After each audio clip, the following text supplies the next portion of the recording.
Welcome everyone to the Mad Max Loco recap. Talk about a lot of stuff tonight, including USCB's historic week, or more so, just over a week, as if you want to consider last weekend. We'll get to that in just a second. I want to thank everyone for joining here on the Mad Max Loco recap. A lot to talk about. Obviously, the NFL draft just took place this week, but before we get into that, I want to say congratulations to USCB softball for their incredible series this week against the University of North Georgia, who, by the way, that softball program is ranked eighth in all of D2 softball. And they got the series win 2-1. Won the second game yesterday, first game, and the game they had today. So, congratulations to them on a historic series. But not only did they beat the number 8 team in the country, they also, with their win yesterday, in game 2, clinched their first Peach Belt Conference tournament appearance. So congratulations to them on that. What a series it was for them. I mean, you look at the series. They started out with a 7-5, or excuse me, a 7-3 loss to North Georgia. They actually had the lead in that game. They were up 3-2 going into the sixth inning, where North Georgia scored 3 runs in the sixth and then 2 more in the seventh to take that 7-3 win. Then you go into game 2 on Saturday afternoon, and Sierra Kinlaw was on the mound for them, the number 1 pitcher for USCB softball, and has been for the last couple seasons. Has a great game. USCB gets up early with a 1-0 lead in the first. North Georgia would tie it in the top of the third. Then USCB would score 3 runs in the bottom of the third to take the 4-1 lead. They would add another one in the fourth to make it 5-1. Then things got very interesting as North Georgia tied the game up at 5 apiece with 4 runs in the top of the fifth. Then in the bottom of the sixth, USCB would answer back and score 2 more runs to make it a 7-5 ball game. And on top of that, they shut North Georgia down in the top of the seventh to take that win. And with that win, would clinch their spot in the Peach Belt Conference. They would get the 8th seed in the Peach Belt Conference. And I'm going to talk about that in just a second. But today's game, Madison Murphy on the mound for USCB to start. She would have a great first, actually really great 4 innings. North Georgia would take the lead in the top of the second with a 2-0 lead, scored 2 in the top of second. USCB would answer back in the bottom of the third. They'd score 5 runs in the bottom of the third. North Georgia would answer with 2 more in the fourth. And then USCB basically shut down North Georgia and hung on to the 5-4 win to take that series against the number 1 team in the Peach Belt and the number 8 team in the country for D2 softball. And by the way, just to add on to that, this is the same North Georgia team that's probably going to be facing USCB softball in the first round of the playoffs. So that should be very interesting. And I'm intrigued to see how it goes, being with the way that USCB definitely handled this. It's special because I watched USCB softball last season. I did a lot of games on the microphone for them, doing broadcasting and stuff for them. I got to do a few of their games this year, especially at the beginning of the season. And then I got busy coaching Hardyville baseball. You look on top of what everything softball has done. I mean, you look at what their season was. Obviously, that's their last series before playoffs start. And I was very intrigued to see what they would do at the start of the season.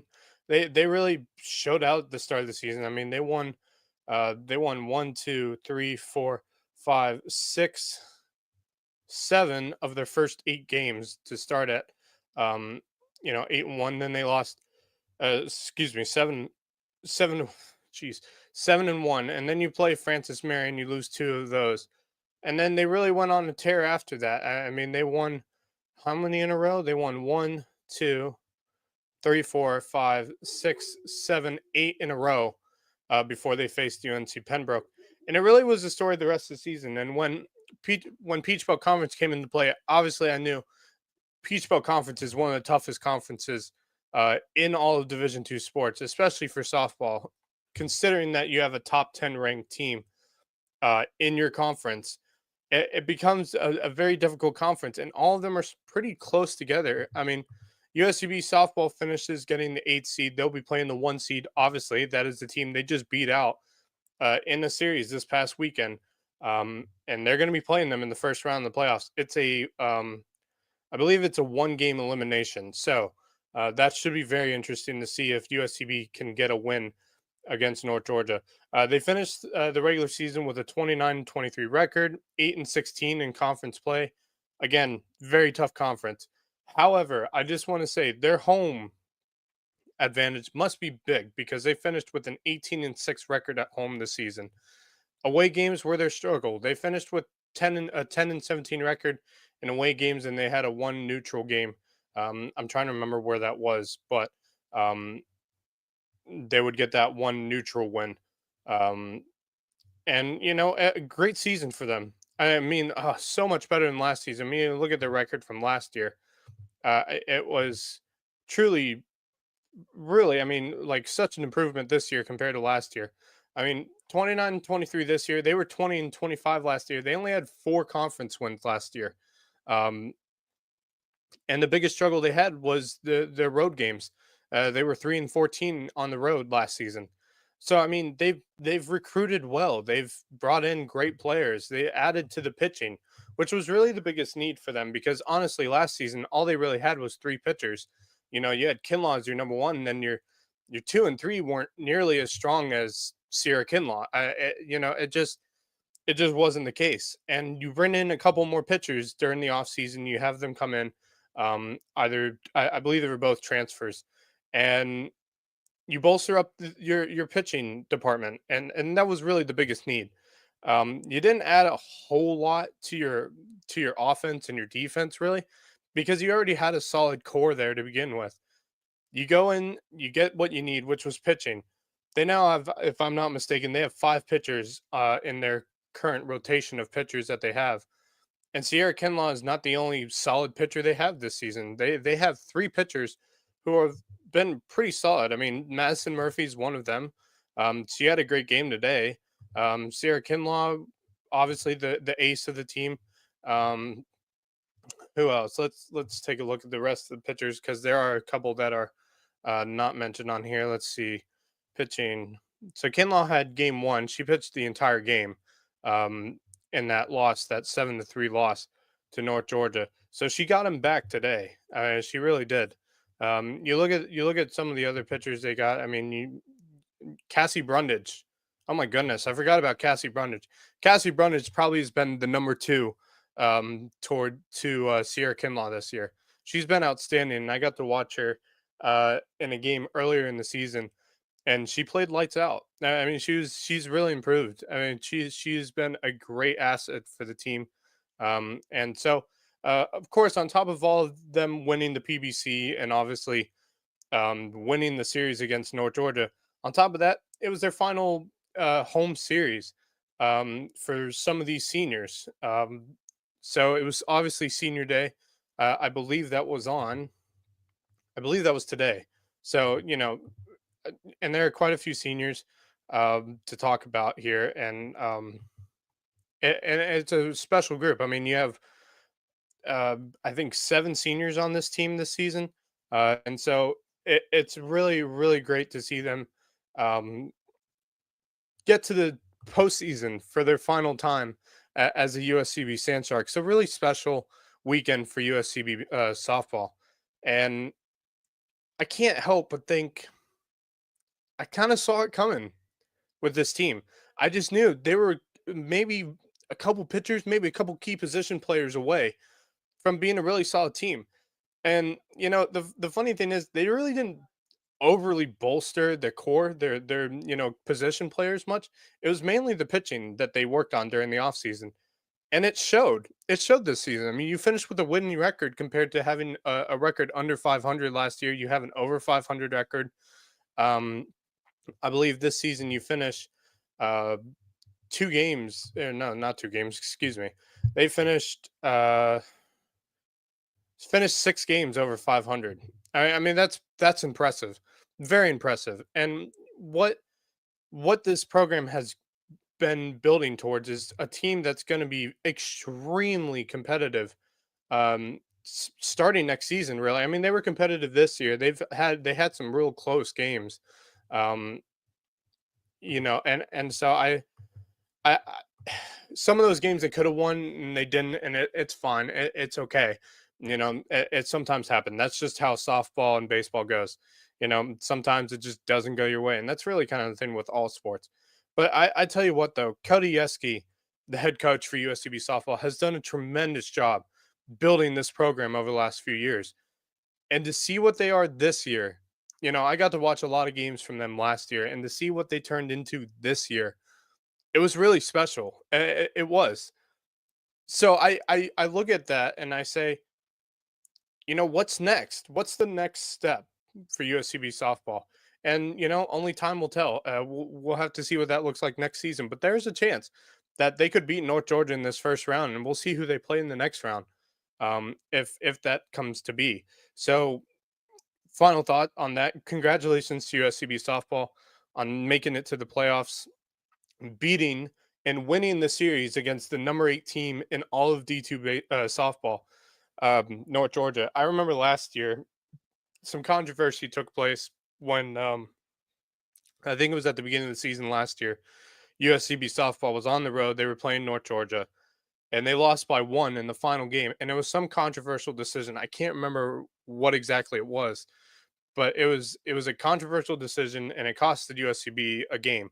Now they got swept in that series, if I'm not mistaken. This one kind of revenge, if you ask me. It's kind of revenge. Like you guys took one away from us, fine. We'll take a whole series away from you.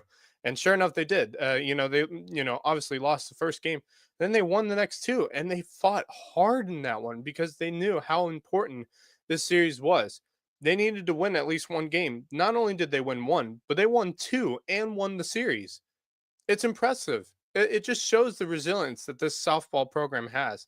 And what they have shown this season to me is they're on the right path to becoming a team that's going to be a mainstay in the Peach Belt Conference, for the foreseeable future.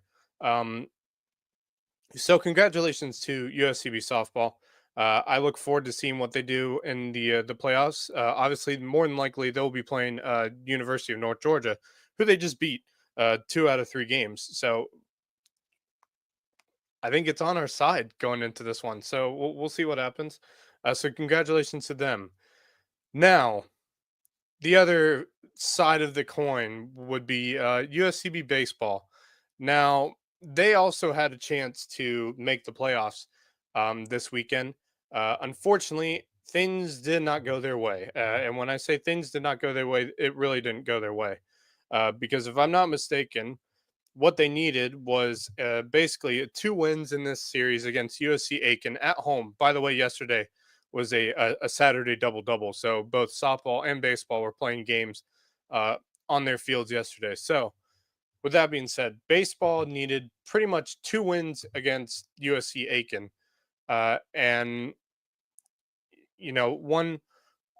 one thing to go on top of that is they needed Augusta, who they lost the series to early in the season. Actually, the first Peach Bowl conference series for USCB baseball that this season.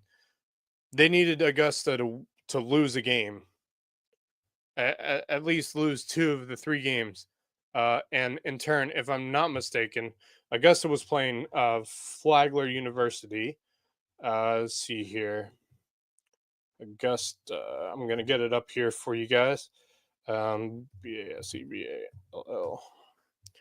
Let's see here. How did they do today? They did play a game today, if I'm not mistaken. Um, let's see. So we go to the bottom of the list. Flagler. So they lost today, but they won both of their games on Friday and Saturday. So with them winning 2 of 3 games, essentially, even if USCB won 2 of 3 games, it took them out of the playoffs. They had a bigger mountain to climb than softball did. So, in reality, that's just what it is. Um, the other thing I would say is Honestly, if I'm giving my honest opinion regarding USCB baseball this season, I'm kind of disappointed. I really am. I don't like to say that because I do support USCB baseball, but I have a feeling like I'm not the only one who's thinking this. I mean, they finished last year. By the way, I'll get to the positives from this baseball season in a second, but I want to like reiterate. Last year finished with a 13-31 record, uh, 8 wins, 19 losses in conference play. You go to this season, you expect to have a better season. You get on the right track, and in reality, it just didn't happen. I mean, honestly, if I'm seriously though, a worse record this year than last year. A 9-37 record, 5-22 in conference play. I just I I honestly don't know what to say about USCB baseball. I love them and I will always be supportive of USCB baseball. But I gotta criticize them sometimes. Every now and then I gotta put a little criticism on them because I feel like a lot of us expected more than what we saw this season out of them. We expected them to make the Peach Bowl Conference tournament at least as an 8 seed. You know, I really thought would see them as an 8 seed this season. I said to myself at the beginning of the year, I was like, I really like how this team's looking. They got a lot of new players, a lot of different players from around the country have transferred into USCB, and I'm like, this could be a really good thing. And it didn't come to fruition. It just never worked. I don't understand. The one thing I would say is if you look at USCB's baseball season, granted, they started out with a horribly rough schedule. I mean, they played to start off the year, obviously, they played against North Greenville at home. North Greenville at the time, if I'm not mistaken, was ranked fourth in the country. So, like, it was never going to happen. But the first game of that series was a 13-11 loss in extra innings. And I said to myself, if they can play like this for most of their games this season, they're gonna win some games. They're gonna be really competitive in Peach Bowl Conference play. That's honestly that's what I thought. I was proven wrong, it's just what it is. You know they ended up losing all 4 games in that series. You play Albany State. Albany State's a strong program. Following North Greenville, you get your first win against Albany State in that game 3, 13-6. Then you beat Savannah State, and I'm like, ooh, they're getting on a roll. They won 2 in a row. Let's see if they can keep this going. Well, then they had to travel down to Lakeland and play Florida Southern, the number 12 team in the country. I mean, at that time they were number 12 in the country. I don't know what they are now. And at that time, I was like, it is Florida Southern, but I think it was twice in that series, and this became a trend with USCB baseball. Twice, twice in that series, they were ahead going into I think the final 3 innings and lost the lead and ended up losing the game. 2 out of 3 games, they could have actually won that series had they not ended up losing the lead. Then they play Middle Georgia midweek game, doesn't really matter. You lose 10-0. I'm like, okay, that's fine. I had a bit of a cow about it at first, and I was like, how can you lose to Middle Georgia? But then you realize they're just figuring out players at that point, and it's a midweek game. They're not going to play their best players. So then that leads into their first conference series against Augusta. And Augusta going into this series had a worse record than USCB, which is crazy to think about, but it's true. So I'm thinking if we can get 2 out of 3 in this series, I think we're going to be okay this year. Well, they proceeded to win the first game, and I was like, ooh, great start. 12-2 win. They're on the right track. Then they proceeded, if I'm not mistaken, they had, let's see, they lost 8-6 in the second game and then lost 11-5 in the third game to lose that series. And at that moment, I just thought, I don't know what to think about this team. I honestly saw them winning 2 out of 3 games in that series, and they proceeded to lose 2 out of 3 rather than win 2 out of 3. And it's ridiculous, that I have to, say the fact that if I'm being honest, I was furious. I was furious. First series of the conference series, excuse me, and I was furious because I genuinely thought we should beat Augusta, especially with how bad they were playing, and they did not have as tough of a schedule going into that series as USCB did. And so I look at all of it and I said, how do you lose 2 out of 3 to Augusta? And I started to realize what the problem was. Now, the one positive out of this season is their offense actually looked pretty solid. I mean, it was a solid looking offense, had some power in the lineup, which is a significant improvement compared to last season. Which, by the way, last season they didn't have a home run until their series against Claflin, which was, I think, in the last 2 to 3 weeks of the season was when they got their first home runs. They got their first home runs this year in their first series of the season against North Greenville, and I said, "Ooh, this offense looks kind of dangerous," you know. And I I said to myself, "That is a huge positive," and it really is a huge positive to have power in your batting lineup, to have power in your offense compared to what you had last season. And I was impressed with what I was looking at. Then following Augusta, and it started becoming a recurring theme. Yeah, you get swept by Georgia Southern, you lose to Edward Waters in Jacksonville, then you get swept by Georgia College, then you get swept by Emory Riddle in a midweek series. Then you get swept by North Georgia. Then you play a game against Augusta and you beat them, but it doesn't count as a conference game because it's just an exhibition, a friendly, put in terms. Then you go on the road and you lose 3 straight against Columbus State. You beat Edward Waters at home. It's a good way to come back from. And then you proceed to lose all 3 games against Lander. And at that point, I just kind of started noticing that playoffs might not happen the way they were going. And we all thought they're not making playoffs this year. Then they lose to Middle Georgia again at home. That Middle Georgia team must be strong this year. But then they get their first, this is crazy to say, but they get their first series win of the season at home against Claflin. They swept all 3 games. Granted, Claflin not really that good. I don't know if they've actually won a game in conference play in more than 2 years. I mean, that just shows you. Yes, we got the sweep. That's great. That's great. We got a series sweep. We got 3 wins in conference play in one series. That's fantastic. But it's Claflin. It's Claflin. They have not had a. I don't think they've actually had a conference win in the Peach Bowl Conference for more than 2 years.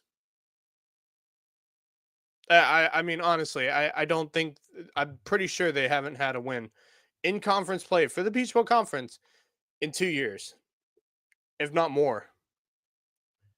So it's a great series win, a great sweep, but it's also Claflin.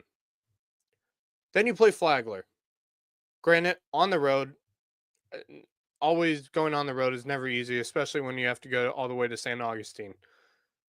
But you get a win in that series. You win your final game in that series after losing the first 2.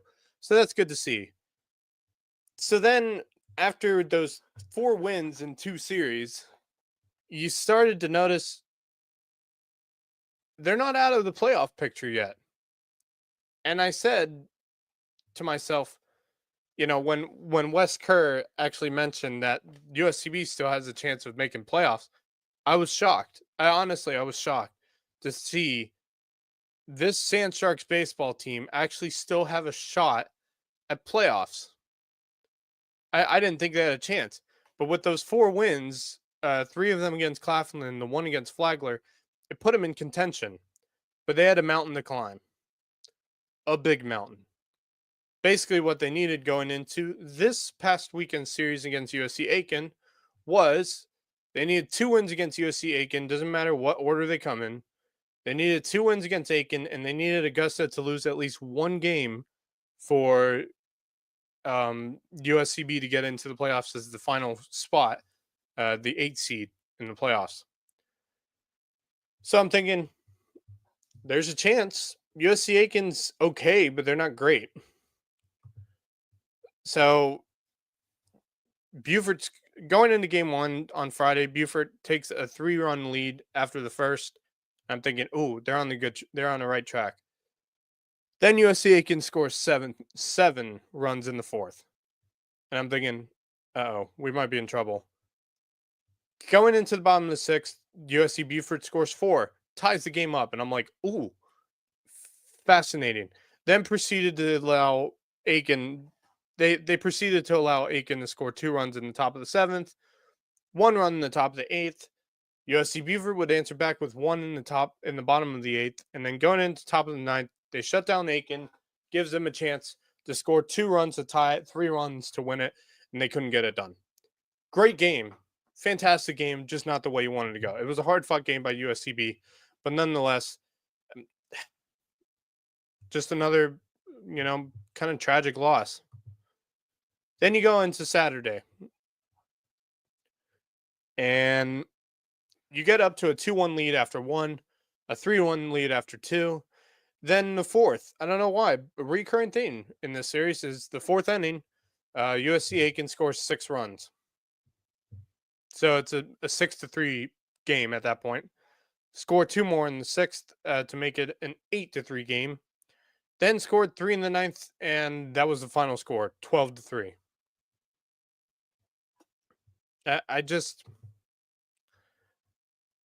Then you go into Sunday. Actually, pretty decent game, to be honest. USC gets out to an early lead. Seeing the theme here. Scored 2 in the bottom of the 2nd, 1 in the bottom of the 4th to take a 3-0 lead. Then in the 5th, USC Aiken scores 5. I mean, big innings by the opposing team is not going to help you get wins. 5 runs in the 5th. Then they proceeded to score 4 more in the 9th to make it a 9-3 ball game. And then USCB scored 2 in the bottom of the 9th, but couldn't get the job done.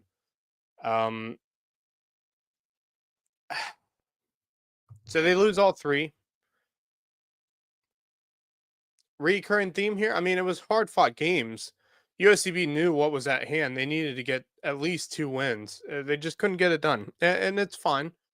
It's fine. It's not how you want the season to end, but it's fine. And it tells me that honestly, I don't know what it tells me because this is a team I thought was going to have a much better season, and they didn't.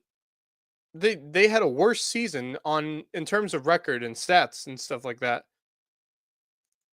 Obviously, a tougher schedule compared to last season, but they had a worse record this year in conference play than they did last season.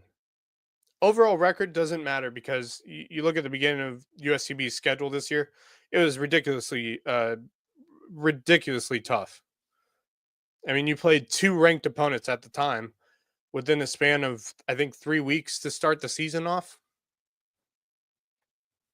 And, forget the overall record. You look at the conference record, that's the one that I think people are going to pay attention to and say, how?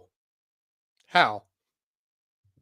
I mean, you look at the record this season in conference play, 5-22. 5 wins. That's all they got in conference play. You look at their record from last season, 8-19.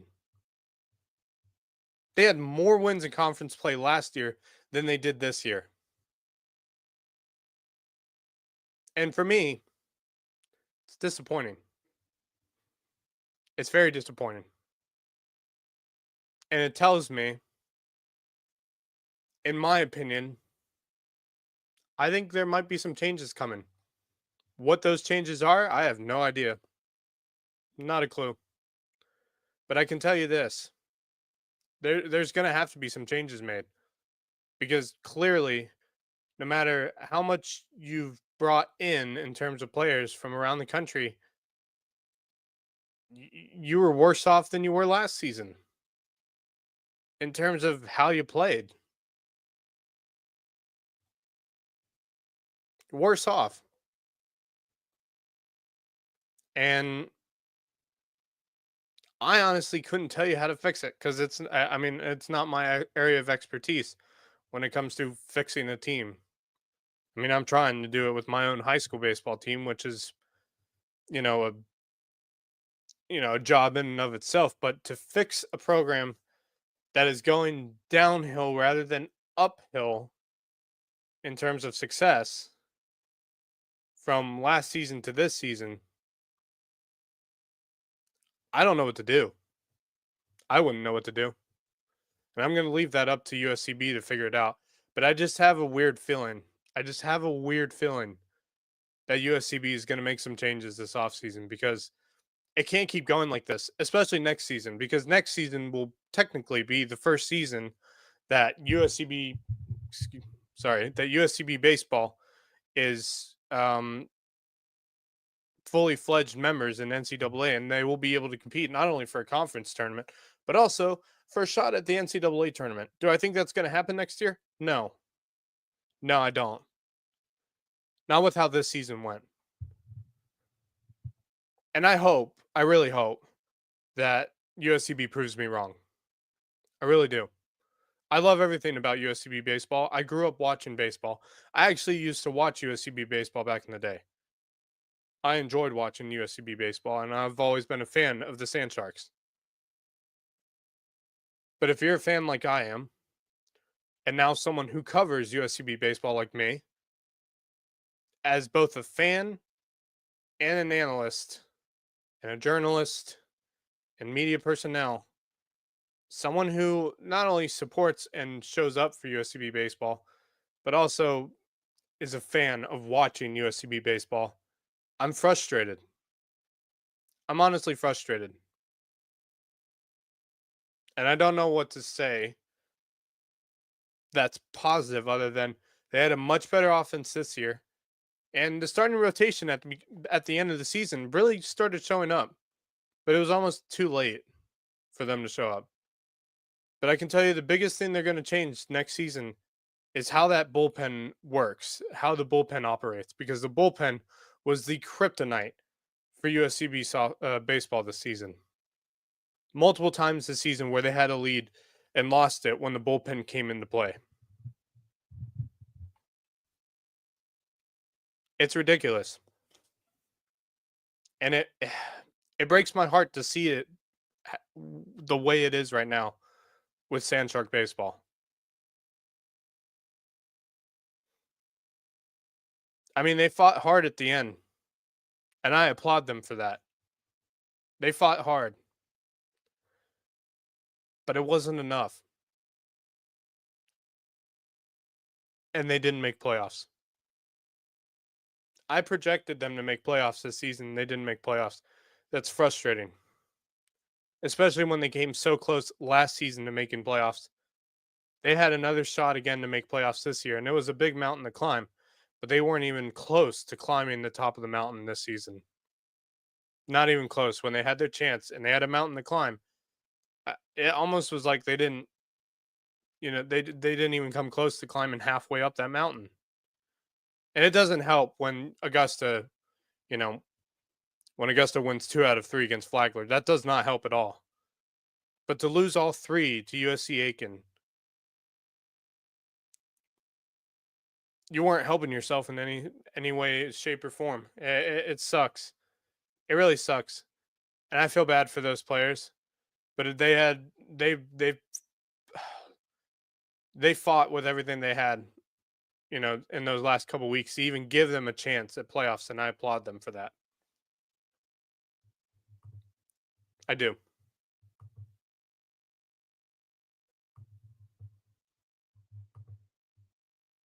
So, yeah, that's my thought on USCB baseball. Tough way to end the season. Obviously, you get swept against Aiken. But there were some great moments this year. And I look forward to many more fantastic moments. Hopefully, with me on the microphone for some of the games next season, hopefully you can get to hear my voice next season for USCB baseball because I will always support them. No matter how frustrating it gets sometimes with USCB baseball, I will always support them, and I will always love Sandshark baseball. And it just sucks. It just sucks. All right, now to the other big part of USCB sports this past um, week plus. Because last weekend, while we were all busy with the RBC Heritage, USCB men's golf and women's golf were playing in the Peach Belt Conference Championships. And guess where they were at? Augusta. Not at Augusta National. No, not a chance. I honestly, how cool would that be to play there for a conference championship game? That'd be pretty cool, really cool.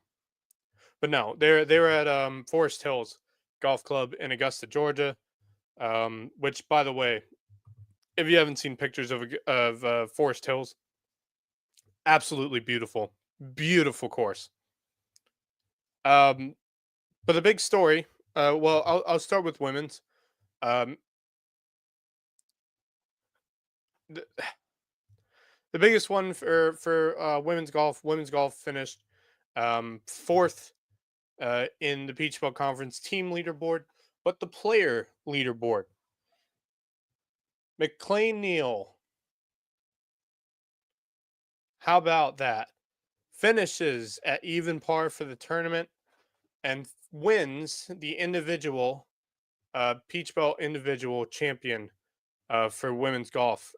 Great moment for McLean Neal. Really happy for that women's golf team. And actually, to go on top of that, we had one, two, three, four golfers in the top 25. How about that? That's pretty cool. Jessica Edwards and Camila Giordani finished 20th and 21st. And then Florence Fan finished tied for 24th to finish that tournament out. Then towards the bottom was, well, actually, no, that's it. That's it for the scores for women's. Team leaderboard, let's take a look here. USCB finished fourth out of 7 teams who were there. Lander would get the team win in the team conference title, finishing at 33 over par as a team. USC Beaufort was 85 over par as a team. They were quite a few shots behind Flagler and North Georgia, but finishing fourth is really impressive for this women's team. So congratulations to McLean Neal on her individual title. That's really, really special. And congratulations to the women's team for finishing fourth. But the real story of that weekend was, well, USCB men's golf. And they finished as conference champions. How about that? How great is that? Conference champions, first conference title in the school's history. So very special, first Peach Belt Conference title in school's history. USC Beaufort, USCB finished as a team at 13 under par at Forest Hills Golf Club. A full 8 shots, if I'm not mistaken, ahead of I would call them our rival, USC Aiken, who finished as a team as 5 under par. But Eric Rengart finishes first, gets the individual title, and finished the tournament at 9 under par. 9 under par. And that's a tough Forest Hills Golf Club, Forest Hills Club. Really tough course, actually. So 9 under par is really, really special. Finishing tied for 10th was Aaron Williams. Nicholas Norman was also tied for 10th. Who else? Nikolai Holm was tied for 15th. Ellis Bright tied for 21st. Who else? And that's the men's golf team, all right there.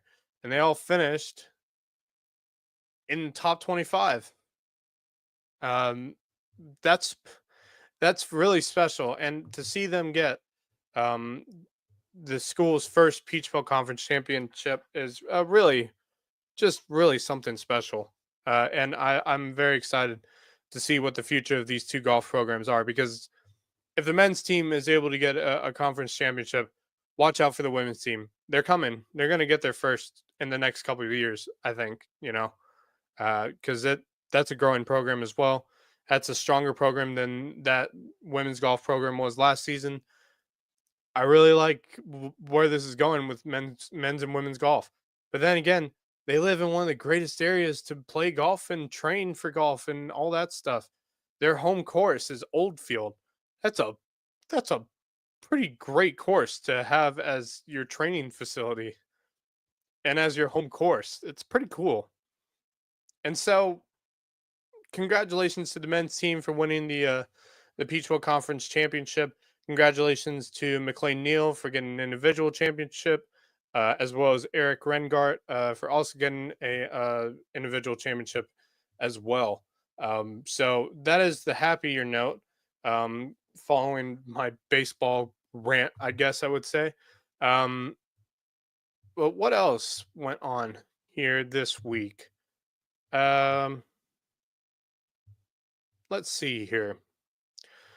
Well, apart from my Hardyville High School Hurricanes getting to be playing in the playoffs in just over a week from now, um, we got one more game this week against Whale Branch, and then we get ready for playoffs. First round of the playoffs start next week, and that's not just for Hardyville High School. That's for pretty much all of South Carolina High School League baseball and softball playoffs. If I'm not mistaken, start uh, not this week, but next week. If I'm not mistaken, ours I believe starts.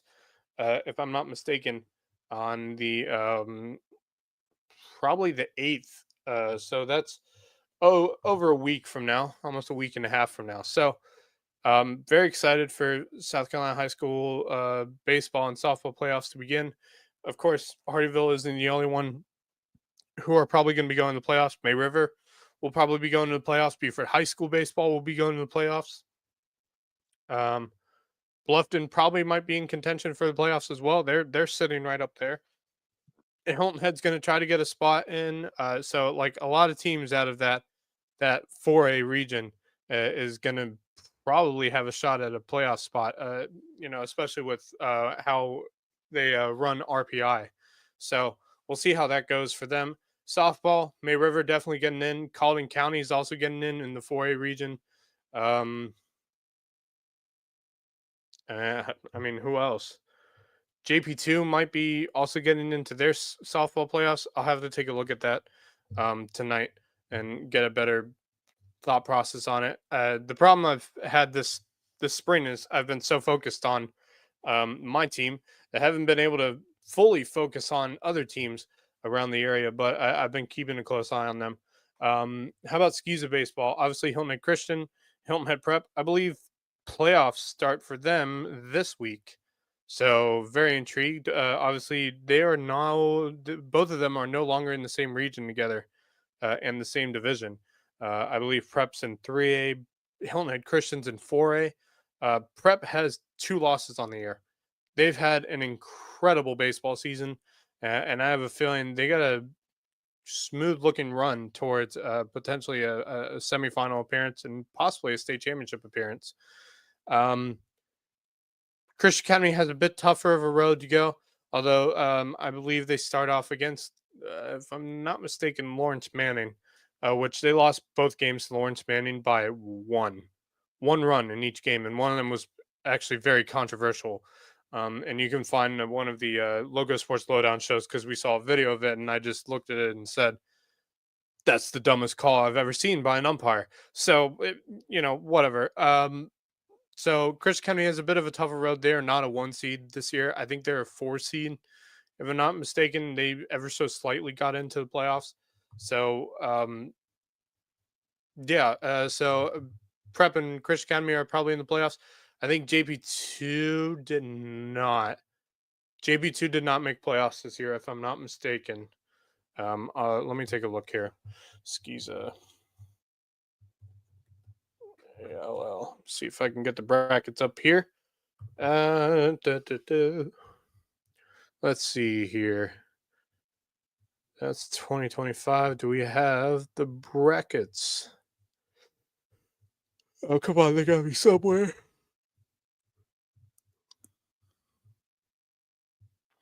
That's basketball brackets. Let's see. That's 2024. I can't seem to find the current playoff brackets. I seriously, I hate Skeez's website, man. It really does make me angry. But we will probably be taking a look at some of that situation tomorrow night on Loco Sports Lowdown. Um, so with that being said, um, the other thing that went on this past week, of course, was the NFL draft. And I think everyone was a little bit intrigued by the NFL draft just because of just how far Shador Sanders fell. Um, and the NFL kind of, I don't want to like assume, but I mean, as a player, he is 100% should have been a first round pick, but he wasn't. He dropped to the fifth round. I think it was pick 144 to the Cleveland Browns. And the funniest thing for the Browns is they probably had the steal of the draft because they got a first round pick for $31 million cheaper uh, because they drafted him in the fifth round. And by the way, it's open season for that quarterback room. You look at the quarterback room right now for Cleveland. Deshaun Watson's probably going to be out this year with the Achilles injury that he had, and it sounds like he's going to be out for the entire season. You got Joe Flacco, who's I think 39, 40 years old, something like that, and still playing. Give him credit on that. And still plays at a pretty good pace. So you got Deshaun Watson, you got Joe Flacco. Desaad's going to be out, so Joe Flacco's the only one. Then they drafted Dylan Gabriel, I think, in the third round. Which, by the way, it's crazy to think that Dylan Gabriel is going to be making more money on his rookie contract than Shador Sanders. And Shador Sanders is that third quarterback. Oh no, wait, I'm sorry. Kenny Pickett's also in that list too. God, I forget they traded and picked up Kenny Pickett from the Eagles. So Kenny Pickett, Joe Flacco, Dylan Gabriel, and Shador Sanders. Wide open. It's seriously wide open. Uh, it's hunting season for the Cleveland Browns. They're going to be hunting to see who's going to be the quarterback out of those four guys for next season. And by the way, if Shador Sanders becomes the player that we all think he's going to be, the question then is, where does Deshaun Watson go? Wherever he goes, Cleveland Browns are going to make some money off of it. That's the other like plus side of things. Because over the years, Cleveland has been notorious for making horrible quarterback decisions. They played smart this year because usually they don't have a huge quarterback room. They do this year, which means they can make choices they have not been able to make in quite some time because they keep having a new starting quarterback every year, and it's annoying. It's honestly annoying. And as you know, Marcus Walsh could tell you because he is a Cleveland Brown fan. He's more of a Falcons fan than he is a Browns fan, which I like. And I very much like it. For those who don't know, I'm a huge Atlanta Falcons fan, so I do love Marcus Walsh for that. But he is also a Cleveland Browns fan because he is from Ohio. Um, and he, as a Browns fan, could tell you it's a new quarterback to start every year. It's honestly frustrating. Very frustrating. However, they had the steal of the draft with getting Shador Sanders at 144. Now, I know a lot of people think the reason he fell was just because of his attitude. I don't think that's really the case. I mean, for as bad as he did in the formal interviews, from what it sounded like, and that article, if you haven't read it, there's an article out by NFL Network's Eric Pelissero, and he had interviewed a longtime assistant NFL coach, and basically with that longtime assistant coach, who's probably been in hundreds of interviews over his time in the NFL, with players that will potentially be draft picks. He said this is the worst interview he's been in his life. And if that was the same for a bunch of other teams, I can see why he fell, but I can't see why he fell that far. I can't. People say it has to do with his father, Dion. Really? I don't see it. What does Dion have to do with this? Look, if Dion ends up coaching the NFL, that's his problem. But it shouldn't be Shador Sanders that gets, absolutely flamed and sent to the wolves because of it. But he fell all the way to the 5th round, and I was sitting there that day, and I'm just thinking, if he keeps falling like this, there will be no draft picks left for him. And I just thought, how far does he fall? Sure enough, like 5 minutes later, he gets drafted by the Browns.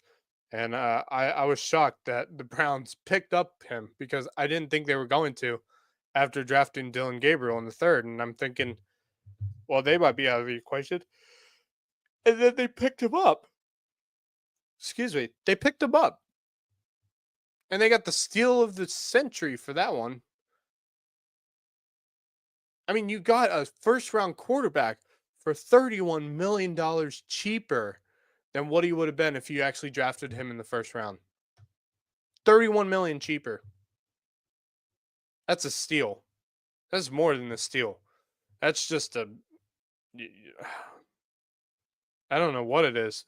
It's more than the steal. Put it that way. $31 million cheaper for a 1st-round pick. It's pretty impressive. Okay. I think I've covered everything this week. A lot going on next week. Let me get up the schedule here. Our LowcoSports schedule. Let's see if I can get it up here. Where is it? Is that it here? Yes, it is. What is today? Today is the 27th. All right, so Monday the 28th. Here we go. So Hilton Head is taking on May River on Monday for baseball. Then softball, Buford at Woodland, Colleton County at Barnwell, Hilton Head Prep against Justin Jarrett's own Hardyville Diamond Canes. Then girls across Hilton Head High School at Bishop England. That should be very interesting, actually. I'm intrigued to see how that goes. Tuesday, Whale Branch taking on Buford Academy, Hilton Head Prep. Again at Hardyville. That might be Hilton Head Christian, actually. Hilton Head Christian at Hardyville on Tuesday. Girls soccer, Hilton Head High School at Buford. That could be interesting. Boys lacrosse will be the, if I'm not mistaken, that will be the boys lacrosse 4A semifinals. So that's going to be very interesting to see. Because May River obviously is going to be in the semifinals. Who they play, I actually don't know. Because they beat Hilton Head 14-8 in the 2nd round on Friday, I believe. No, Saturday. Played them on Saturday.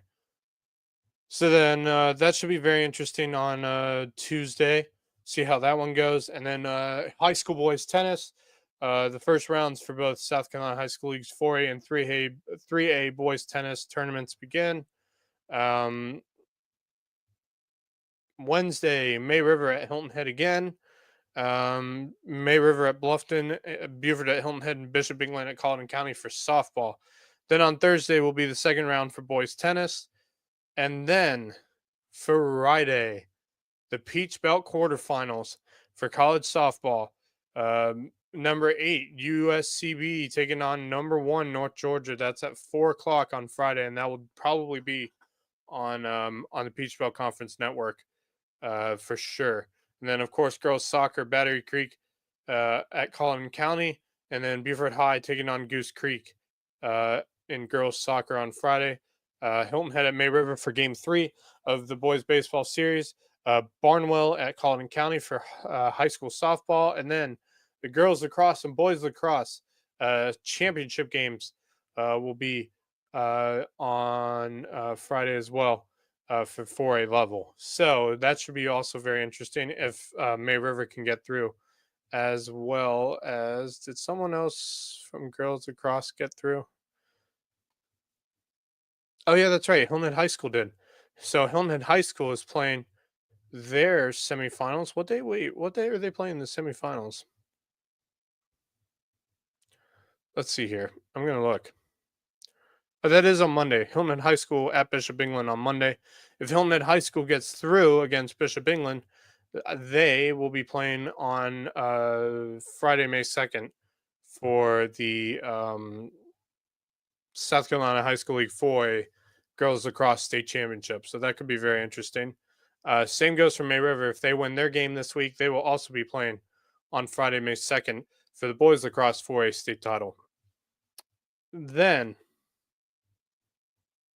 playoffs begin for baseball, boys soccer, and boys tennis will continue that following week. So a lot of decision making this week as to who or who doesn't get into the playoffs, and also decisions for semifinal matchups in lacrosse and potentially appearances this coming Friday in the state championship games.